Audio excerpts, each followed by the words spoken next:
Meaning of Danelaw.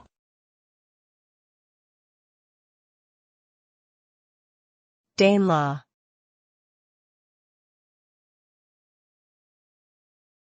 Danelaw.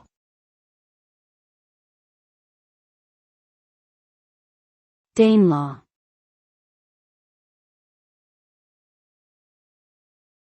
Danelaw.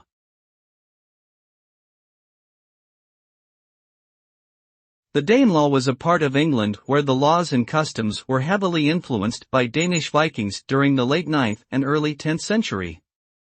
The name Danelaw comes from the Old English word Danelaw, which means Danish law. The boundaries of the Danelaw varied over time but generally covered areas of northern and eastern England.